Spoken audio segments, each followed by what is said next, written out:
ना होती तो फिर शायद उसको भी कुछ ज्यादा फिक्र ना होती, लेकिन चूंकि एक क्राइसिस में थी उसकी वजह से उसको इतना दबाव उसके ऊपर पड़ा कि उसको ये वापस लेना पड़ा। और मैं समझता हूँ ये बड़ी ब्लेसिंग है कि एटलीस्ट ये एक प्रेशर बिल्डअप करके कहीं ना कहीं से ये करवाया जा सकता है। सब हुकूमत की बात भी करेंगे, गवर्नमेंट की बात भी करेंगे, लेकिन थोड़ी सी बात हो जाए आम आदमी की। आम आदमी जो है उस पर इसका बड़ा असर पड़ा है। ट्रांसपोर्टर हजरात ने किरायों में 10% तक कमी कर दी है। तो ये बताएं कि जो एक आम आदमी पे असर पड़ा था, क्या वो सारे का सारा मुकम्मल तौर पे वापस हो जाएगा? देखिए होता कि आज भी जो पेट्रोलियम डीलर्स हैं उन्होंने ये कहा जब प्राइसेस बढ़ाई जाती हैं पेट्रोल की, तो उसके बाद क्या होता है, हमेशा उसी मोमेंट से जब अनाउंसमेंट होती है तो चार्जिंग शुरू कर देते हैं उसकी। और समटाइम्स बल्कि मोस्टली ये होता है कि जब रिव्यू होनी होती है प्राइसेस, उससे पहले वो सेल रोक देते हैं बहुत से लोग, डीलर्स जो हैं। और जब बहुत बहुत अच्छे कम लोग हैं जो सेल अपनी जारी रखते हैं, वरना वो रोक देते हैं ताकि अगर प्राइसेस बढ़ें, और उनको पता होता है पहले उनके सोर्सेज हैं, वो बड़े वो ताकतवर लोग हैं, तो उनको पता होता है कि आज इस दफा जो रिव्यू होगा इसमें कीमतें बढ़ेंगी, तो उसी वक्त इंप्लीमेंट कर देते हैं जब अनाउंसमेंट होती है। ठीक है। लेकिन आज क्या हुआ है, आज उन्होंने कहा जी रात 12 बजे के बाद ये कीमतें जो है ना ये हम चार्ज करनी शुरू करेंगे, जो 31 दिसंबर वाली, अभी तो पिछली चलेंगी। अच्छा। तो ये इसमें तो चांदी, उनकी तो चांदी है। चले मैं समझता हूँ कि अवाम को 12 बजे तक सफर करना पड़ेगा, जो उनका राइट है। तो अवाम को क्या जल्दी है, 12 बजे तक सफर कर ले, सबर कर लेंगे, ज़ाहिर मजबूरी भी होती है, सबर तो करेंगे ही। बहुत से लोग हैं जो पेट्रोल पे, आपकी 30% जो ट्रांसपोर्ट है, जो प्राइवेट व्हीकल्स हैं वो भी इसी पे चलती हैं, बाकी सीएनजी पे चलती हैं। अब इसकी भी सुन लें कि देखें ये जीएसटी का मसला है, जनरल सेल्स टैक्स, आरजीएसटी का मसला बना हुआ है कि उसमें रिफॉर्म लानी है, उसको एक यूनिवर्सल हमने फिगर पे लेके आना है। जो इस वक्त एग्जिस्टिंग सूरत हाल है, आपकी जो मैशत की जो पहिया है उसकी जो रीढ़ की हड्डी है वो एनर्जी होती है। एनर्जी जो उसके नतीजे में आपकी जो सारी कास्ट ऑफ प्रोडक्शन और बड़ा लिंक है उसका, वो क्या है कि आपकी हमारी जो बिलव्ड, ये नहीं ये गवर्नमेंट, इससे पहली गवर्नमेंट, उससे पहले सारे यही करते हैं, मैं किसी को ब्लेम नहीं करता, जो भी गवर्नमेंट में आता है वो यही करता है। सही है। उन्होंने आपकी इस एनर्जी के ऊपर, सेक्टर के ऊपर 26% है आपकी सेल्स टैक्स, 26%। ठीक है। और कम्युनिकेशन के ऊपर 19% है, वो भी हाईएस्ट था। लेकिन उससे भी हाईएस्ट जो सबसे ज्यादा इस पर दुनिया पूरी में जो 3 सेक्टर्स हैं, एक एनर्जी, फिर कम्युनिकेशन और फूड, इनको एग्जेम्प्ट किया जाता है इस तरह की टैक्सेशन से, ताकि ये वो चीजें हैं जो लोगों की हर वक्त की 24 घंटे की जरूरत होती है, और उनको कम किया जाता है ताकि इसका इम्पैक्ट जो है वो उन पे ना पड़े। और उनकी एक कंफर्टेबल लिविंग का बुनियादी तकाजा है कि एनर्जी उनको सस्ती मिले, आपकी इंडस्ट्री के लिए भी जरूरी है, आपकी मैशत के लिए भी जरूरी है। और सिमिलरली जो हमारे यहाँ क्या है कि सीएनजी के ऊपर और ये इसके ऊपर पेट्रोलियम प्रोडक्ट्स के ऊपर, दोनों के ऊपर 26% जो है वो सेल्स टैक्स है। तो उसके बाद जो है वो आगे, उसके बाद ब्रेक, और ब्रेक के बाद बाकी डिस्कशन। जी नाज़रीन, इस वक्त टाइम हुआ एक शॉर्ट ब्रेक का, हमारे साथ रहिएगा।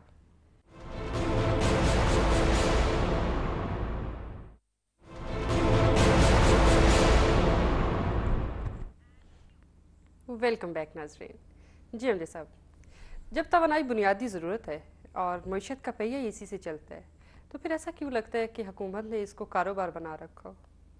देखिए ये बड़ा आसान तरीका है, जैसे इनडायरेक्ट टैक्सेशन हमारी गवर्नमेंट जो है वो तो है आदि है, इसकी सारी हुकूमतें जितनी पास में कोई इस अवाम में सारे के सारे जो हैं, वो कोई फौजी गवर्नमेंट हो, नून लीग की हो, पीपल्स पार्टी की हो, काफ लीग हो, कोई भी हो, सब यही काम करते हैं। अच्छा। बड़ा आसान इजी इनकम का ये तरीका है कि आप जो है वो जैसे इनडायरेक्ट टैक्सेशन बाकी सारी सेक्टर्स में भी है, तो ये जो एनर्जी सेक्टर्स है, ये वो चीज़ें जो जहाँ से आपको आप कह लें यूटिलिटी बिल्स आते हैं वो, या जहां से आप इसको भी एक तरह से कह लें एट सोर्स डिडक्शन है, ये भी सब उनके लिए तो आसान है, लेकिन आवाम की तो चीखें निकल जाती हैं। बड़ा आसान तरीका है, जैसा मैं पहले भी कह रहा था ब्रेक से पहले, कि एनर्जी पूरी दुनिया में गवर्नमेंट्स कोशिश करती हैं कि सस्ती से सस्ती सप्लाई की जाए। सिमिलरली कम्युनिकेशन है, सिमिलरली फूड है, ये 3 सेक्टर्स ऐसे हैं जिन पे हमेशा प्राइसेस जो है उनको बड़ी कोशिश की जाती है कंट्रोल करने की। अभी देखिए इंडिया ये प्याज का मसला हो रहा है, पाकिस्तानी गवर्नमेंट ने आज नोटिफिकेशन जारी किया, उन्होंने कहा जी कि अच्छा जी वो प्याज इंडिया में नहीं, भाई मसला यह है कि उन्होंने अनाउंस किया है कि 35 से ऊपर कोई प्याज खरीदेगा ही नहीं। उन्होंने लोगों से अपील की है कि आप इसके जो अल्टरनेटिव है वो है दही। उन्होंने कहा दही को यूज कर लें, आप ना इसको यूज करें, आप क्यों कीमतें की ज्यादा कीमत पे कर रहे हैं। तो वो जो है ना उन्होंने वहां पे ये अनाउंसमेंट कर दिया। तो प्राइसेस में एक आइटम छोटा सा है ना, एक छोटा सा आइटम है उसका बुनियादी तो हर हुकूमत ये कोशिश करती है कि इन चीजों के ऊपर, चूंकि इसके नतीजे में एनर्जी प्राइसेस अगर बढ़ती हैं तो उसका इम्पैक्ट देखें ना हर चीज पे पड़ता है। अभी जब ये अनाउंसमेंट हुई, आपने देखा एक हफ्ता पहले कौन सा ऐसा सेक्टर है, कौन सी ऐसी आइटम है, फूड आइटम, कौन सा ऐसा और कोई कपड़ा है, ट्रांसपोर्ट है। अब देखिए कौन जहाँ पे कीमतें नहीं बढ़ी, ठीक है, और लोगों ने बढ़ा दी, ओवरनाइट ट्रांसपोर्टर्स ने भी बढ़ा दी। आज उन्होंने चले बड़ा अच्छा कि ये वापस ले लिया है। लेकिन इशू ये है कि गवर्नमेंट ट्रेड इसमें करती है, और गवर्नमेंट बदकिस्मती ये है कि सबसे ज्यादा यहाँ पे वो ये नहीं देखती कि इसके नतीजे में आपकी एक्सपोर्ट्स पे क्या इफेक्ट होगा, इसके नतीजे में आपकी जो डोमेस्टिक प्राइसेस हैं उनके इंडेक्स के उसके ऊपर क्या इफेक्ट होगा। अब एटलीस्ट अभी हमेशा से जो मिनिमम मार्जिन है ना गवर्नमेंट का, वो कोई 20 रुपए लीटर, मैं ये मिनिमम कह रहा हूँ, अच्छा। वो तो हमेशा से रहता है, हमेशा से कम अज कम इतना। अच्छा। और इसको अगर आप 35 भी कहें इस वक्त जो है वो भी झूठ नहीं है, ठीक है, कि वो जो है यानी मार्जिन की लेवल जब ये हो कि पर लीटर आप लोगों को जिस प्राइस पे आप लेते हैं, जो एक्स रिफाइनरी प्राइस है, आप वहां से पेट्रोल या डीजल लेते हैं, जो भी इसकी प्रोडक्ट्स हैं वो लेते हैं, तो उसके बाद अवाम को आप उसके ट्रांसपोर्ट चार्जेस, ठीक है उतना, और डीलर का जो है आप डाल के, तो आप अवाम से कितना उसको यानी आप अपना प्रॉफिट कमाना कमाएं, उसको सिर्फ उतनी प्राइस पे अगर दे दें तो देखें आपका आगे जो इम्पैक्ट होगा मैशत के ऊपर वो क्या होगा।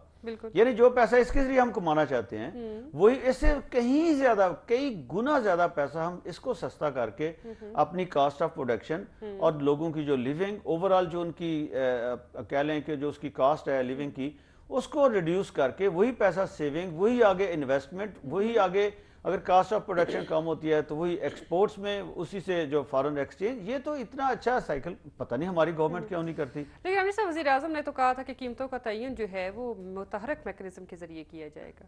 देखिए मुतहरक मैकेनिज्म तो है माशाल्लाह। कीमतों के तयन का भी मैं आपको थोड़ी सी स्टोरी बता दूं कि दुनिया में जो महज़ब मुआशरा था ना, जब आज से कह लें कि 20 साल पहले महज़ब मुआशरा था, गवर्नमेंट्स कुछ महज़ब होती थी, तब ये होता था कि कीमतें साल में एक बजट अनाउंस होता था और उस वक्त कीमतें रिवाइज होती थी पेट्रोलियम प्रोडक्ट्स की, और उस वक्त उनकी वो कीमतें एक साल रहती थी। गवर्नमेंट उस वक्त जून में ये अनाउंस करती थी कि मिनी बजट्स के जरिए इनको कभी रिवाइज नहीं किया गया। नहीं, ये मैं 20 साल की बात बता रहा हूँ ना आपको। जनरल ज़िया के दौर तक ऐसा होता रहा, ठीक है। उसके बाद बड़े बड़े जगादरी आ गए, पैसा कमाने वाले, मनी मैनेजर्स आप कह लें, फाइनेंशियल मैनेजर्स, उन्हें देखा कि अच्छा ये तरीका भी हो सकता है, ये भी हो सकता है, तो वो एक शुरू हो गया तरीका कि साल में 2-3 दफा कीमतें इसकी रिवाइज हो जाती थी, बढ़ जाती थी। उस वक्त भी लोगों ने, अवाम ने, मीडिया ने बड़ा शोर मचाया, अपोजिशन बड़ा शोर मचाती थी, देखें ये तो मिनी बजट आ गया। लेकिन उसके बाद दूसरी जो शोर मचाने वाली गवर्नमेंट में आती थी वो भी यही करती थी, क्योंकि बड़ा आसान तरीका है ना, साल में जब भी आपको पैसों की जरूरत पड़ी है आप इसकी कीमतें बढ़ा दें और आपको एक इनकम आ गई। उसके बाद आप जो मर्जी करें, जितनी लग्जरीज एंजॉय करें, अवाम की डेवलपमेंट पे तो है उसमें से कितना खर्च होता है। तो होता यह है कि उसके बाद क्या हुआ कि वही एक चलते चलते तरीकेकार ऐसा आ गया कि शौकत अजीज साहब आए जनरल मुशर्रफ के दौर में, तो उन्होंने कहा जी अच्छा जी ये जो मिनी बजट्स वाला है उसकी बजाय ये तो दुनिया में बड़ी फ्लक्चुएट होती हैं इसकी प्राइसेस, तो फ्लक्चुएशन को यहाँ पे उसका जो है गवर्नमेंट तो बीच में अब पैसे नहीं ना डाल सकती, सब्सिडी गवर्नमेंट नहीं दे सकती, तो उसका तरीका यह है कि जो वो बर्डन है वो आगे शिफ्ट किया जाए कंज्यूमर के ऊपर। अच्छा। तो उन्हें कंपनीज जो